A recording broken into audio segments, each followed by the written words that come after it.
We're going to go to Hartsfield-Jackson International let's do it. Airport with I'm calling him our Hartsfield-Jackson International Airport Bureau Chief, Doug Richards. You've been out there for the past few days, but now we see some folks behind you. Is it starting to pick up a little bit? You know, it just so happens to be the case at this very moment. Ron, you're very observant. The group behind me has just flown in from Miami. Many of the people that we have seen at these baggage carousels are folks who are flying in after lengthy delays at their points of origin. And when you take a look outside the airport, when we got here late this morning, you could see pretty well why there might be delays. The fog was very thick then, and the fog is still pretty thick here at the airport.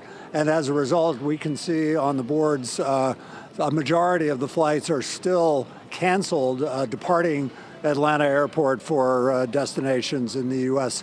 and beyond. We talked with some folks who did successfully arrive in Atlanta after some fitful efforts to get out of where they were leaving. We were in Hawaii, so we made best use of our time. How so, if I may ask? We checked out the beach, we got some food, got some coffee. And was the plane full when you came back? No. And how terrible was that? Not. We could spread out, lay down to sleep. For the first time, I sat by myself in a 4-seat row. It was a neat experience. Yeah. Did it remind you of air travel from the days of yore? When it was a little roomier, yes. Yeah. Yeah.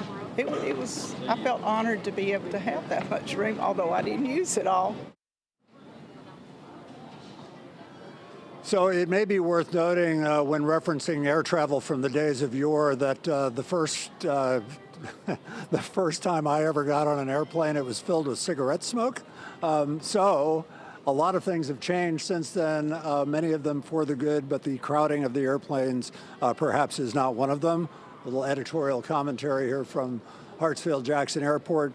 Meantime, folks here are still trying to normalize their schedules. Obviously, those folks from Hawaii left 8 hours after they expected to. There appears to be a lot of that still ongoing, both departing and arriving here at the airport.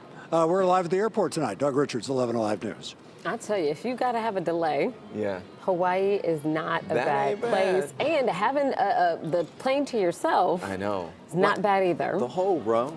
And Doug, I have to point out, it may not be obvious because I have Maybelline on right now, but I'm part of that generation as well with the smoking the cigarettes and, you know, all the things that we don't do now. So, all right, Doug, thanks a lot. And most of the folks you've been speaking with the past couple of days have been coming from the West Coast, coming from the warmer side of the states.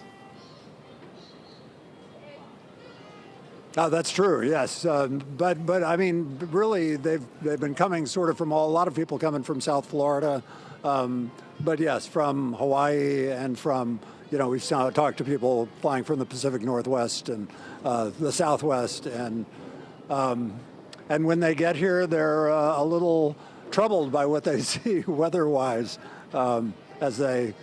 The easy part was flying here. A lot of them are now getting into cars or trying to figure out how to make connections to where they actually want to go. All right, Doug, thanks a lot for that perspective once again, sir. At least one thing is checked off the list, hopefully, for a lot of them.